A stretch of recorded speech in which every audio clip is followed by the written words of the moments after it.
Assalamualaikum warahmatullahi wabarakatuh. Mari kita mulai pembelajaran pada sore hari ini dengan membaca surah Al-Fatihah. Semoga kita semua dimudahkan dalam belajar, mendapat ilmu yang barokah serta manfaat fid dunya wal akhirah. Al-Fatihah. A'udzu billahi minasyaitonir rajim. Bismillahirrahmanirrahim. Alhamdulillahirabbil alamin. Arrahmanir rahim. Maliki yaumiddin. Iyyaka na'budu wa iyyaka nasta'in. Ihdinas siratal mustaqim. Shiratal ladzina an'amta 'alaihim ghairil maghdubi 'alaihim waladdallin. Amin. Bismillahirrahmanirrahim. Pada kesempatan kali ini saya akan menyampaikan materi kitab Tijan Ad-Durari, di mana kitab ini merupakan kitab risalah yang ditulis oleh Syekh Al-Bajuri. Oleh karenanya kitab ini dinamakan Risalah Al-Bajuri. Namun kitab ini kemudian disyarahi oleh Syekh Nawawi. Beliau ulama asal Banten. Kemudian diberi nama kitab syarah ini dengan nama Tijan Ad-Durari. Kitab ini merupakan kitab yang menjelaskan tentang ilmu tauhid, ya. Oleh karenanya pada kesempatan ini saya akan menjelaskan materi ini, di mana para siswi diminta untuk menulis supaya ketika saya menjelaskan arti dari setiap kalimatnya, antum bisa memiliki catatan sehingga bisa digunakan untuk latihan di setiap hari, latihan untuk membaca.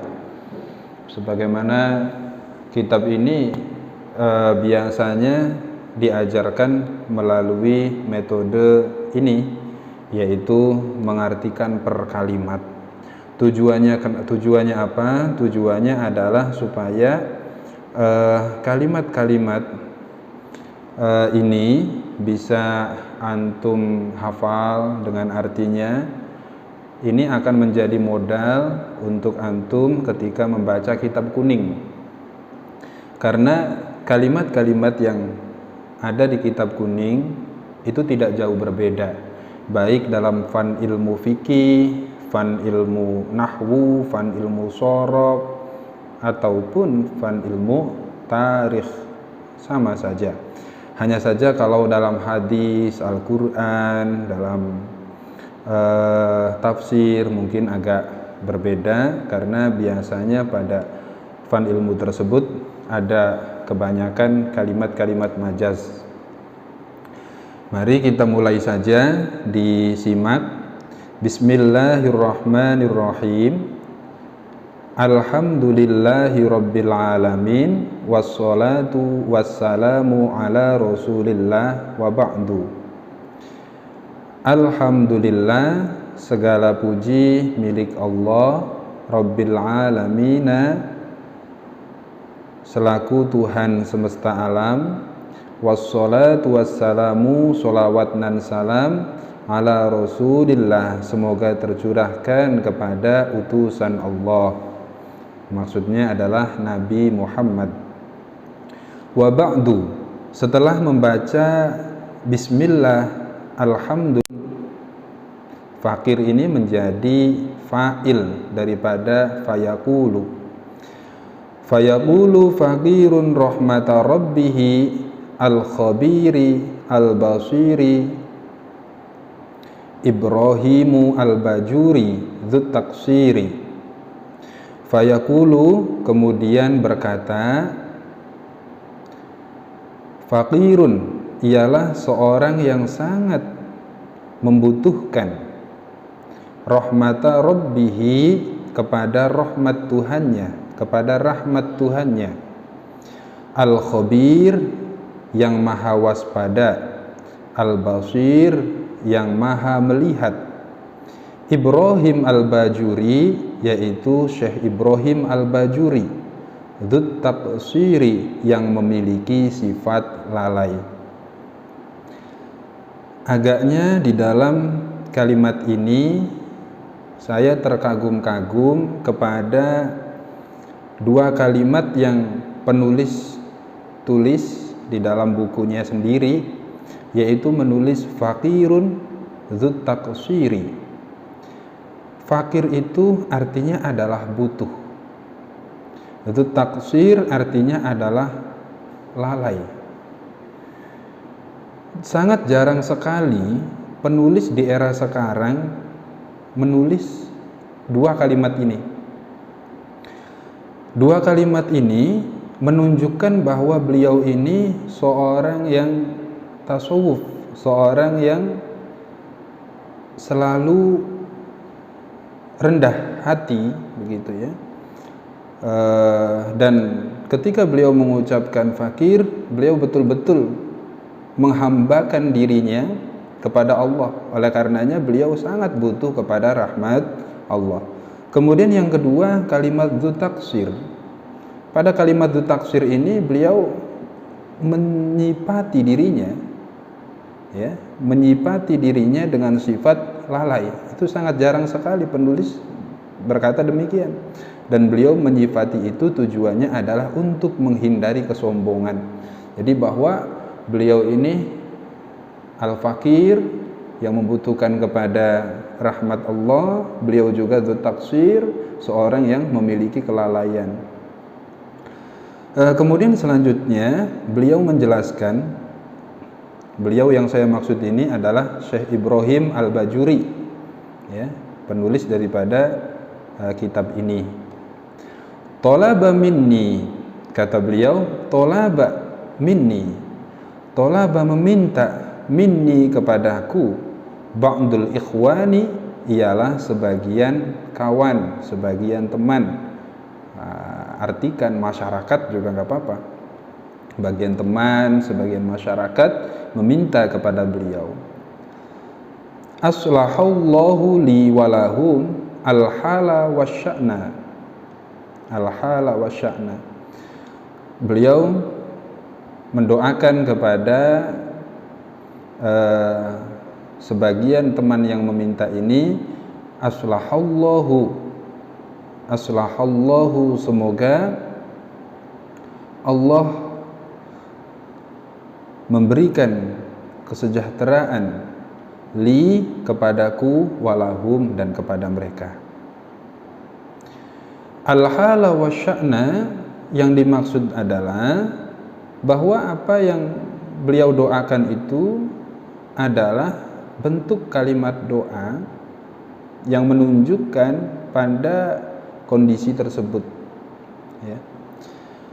Kemudian beliau melanjutkan an aktuba lahu, apa yang mereka minta, apa yang diminta oleh temannya. Yang diminta oleh temannya adalah an aktuba lahu, menulis kitab, ya. An aktuba lahu, an uktiba lahu risalatan, sebuah risalah, sebuah ringkasan, tashtamilu, yang mencakup, ala sifatil maula, terhadap sifat-sifat Allah, wa addadiha, dan sifat-sifat kebalikan Allah, wa ma yajuzu, artinya lawan sifat, ya, sifat yang melawani. Contoh sifat Allah wujud, yang sifat yang berlawanan dengan wujud adalah adam, tidak ada. Wa ma yajuzu fi haqqihi ta'ala, kemudian juga kitab yang mencakup tentang sifat-sifat jaiz bagi Allah. Wa ala yajibu fi haqqir rasul, dan kitab yang mencakup tentang sifat wajib bagi Rasul. Wa ma yastahilu, juga sifat yang mustahil fi haqqihim, bagi Rasul. Wa ma yajuzu, dan sifat yang jaiz bagi Rasul. Jadi pada intinya beliau diminta untuk menuliskan kitab yang menjelaskan tentang sifat-sifat Allah dan sifat-sifat Nabi. Kemudian selanjutnya, fa'ajabtu ila dzalik. Apa kata beliau? Fa'ajabtu ila dzalik. Fa'ajabtu, saya mengabulkan, ila dzalik, terhadap permohonan yang diminta oleh sebagian temannya, yaitu untuk membuat kitab risalah yang menjelaskan tentang sifat-sifat Allah dan sifat-sifat Rasul. Wabillahi taufik, kata beliau, aku memohon pertolongan kepada Allah. Wabillahi at-taufiku. Nah, setelah itu beliau melanjutkan dengan kalimat wayajibu ala kulli mukallafin. Ini adalah pembahasan, ya, sudah masuk kepada pembahasan. Sebelumnya masih dalam rangkaian muqaddimah, sekarang sudah masuk kepada pembahasan wayajibu ala kulli mukallafin. Wayajibu, dan wajib, ala kulli mukallafin, bagi setiap orang mukallaf. Mukallaf di sini dalam arti orang Islam yang sudah baligh, ya. Oleh karenanya mukallaf ini diartikan sebagai orang yang tertaklif, orang yang dituntut untuk melakukan kewajiban-kewajiban tertentu. Oleh karenanya kalau belum mukallaf, maka belum memiliki kewajiban ini. Apa kewajiban setiap orang mukallaf? Kewajibannya adalah ayya'rifa ma yajibu fi haqqihi ta'ala, untuk mengetahui sifat wajib bagi Allah, wa ma yastahilu, dan mengetahui sifat muhal bagi Allah, wa ma yajuzu, dan mengerti sifat jaiz bagi Allah. Kemudian beliau melanjutkan fayajibu, maka wajib fi haqqihi, bagi haknya Allah Ta'ala, al-wujudu, ialah sifat wujud. Jadi yang pertama, sifat Allah itu wujud. Wujud itu ada. Nah, keberadaannya Allah ini harus diyakini oleh umat Islam. Ya, minimal dia yakin bahwa Allah itu wujud, sekalipun dia tidak memahami wujud Allah seperti apa. Ya. Kemudian selanjutnya, wadalilu wadidduhu, selanjutnya adalah wadidduhu al-adam. Wadidduhu al-adam, kebalikan daripada sifat wujud adalah al-adam. Arti daripada al-adam adalah tidak ada. Waddalilu ala dzalika, dalil atau dasar atas sifat wujudnya Allah adalah wujudu hadhil makhluqat. Ya, tadi disebutkan bahwa Allah memiliki sifat wujud. Mengapa Allah memiliki sifat wujud? Karena menurut dalil akli, sebab wujudnya makhluk. Ya, karena wujudnya makhluk, adanya bumi, adanya pohon, adanya manusia, ya berarti karena wujudnya makhluk. Oleh karena wujudnya makhluk ini, maka pasti ada yang menciptakan.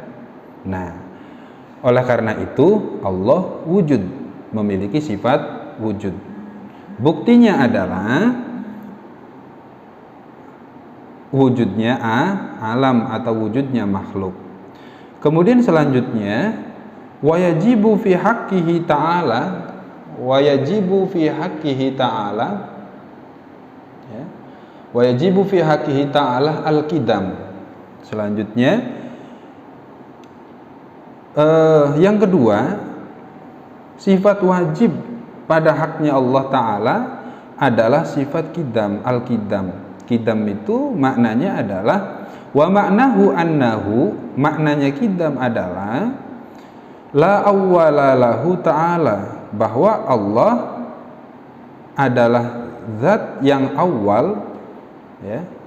La awwala lahu, bahwa Allah adalah zat yang tidak memiliki awalan, dahulu namun tidak memiliki awalan, tidak memiliki permulaan, sehingga sifat qidamnya Allah ini tidak bisa dibayangkan, nggak ada setar, ya. Jadi qidamnya Allah ini la awwala lahu, tidak ada awal atau tidak ada yang mendahului. Kemudian selanjutnya wadidduhu al-hudus, kebalikan daripada sifat qidam adalah hudus. Hudus adalah sesuatu yang baru. Mengapa Allah memiliki sifat qidam, tidak memiliki sifat hudus? Ya, dalilnya adalah waddalilu ala dzalika annahu law kana hadisan lahtaja ila muhdis. Ya, laukana, jikalau, ini beda ya, yang dimaksud jika. Laukana hadisan berarti ada syarat begitu ya. Laukana hadisan, jika Allah merupakan zat yang baru datang, lahtaja, maka Allah butuh ila muhdisin, kepada yang menciptakan. Wahwa muhalun, itu adalah muhal, tidak mungkin bahwa Allah itu membutuhkan ada yang menciptakan.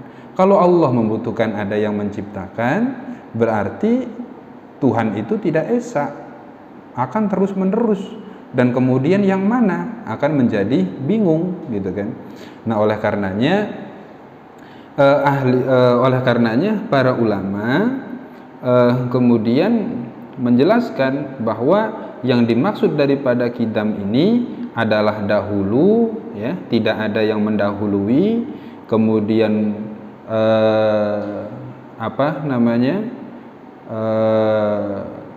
hadis, ya, merupakan sifat kebalikan daripada qidam. Dan dasar daripada sifat qidam ini adalah karena adanya sifat hudus ini sangat tertolak. Kenapa tertolak? Karena sifat hudus ini akan membutuhkan adanya sosok yang menciptakan, dan itu adalah sesuatu yang muhal.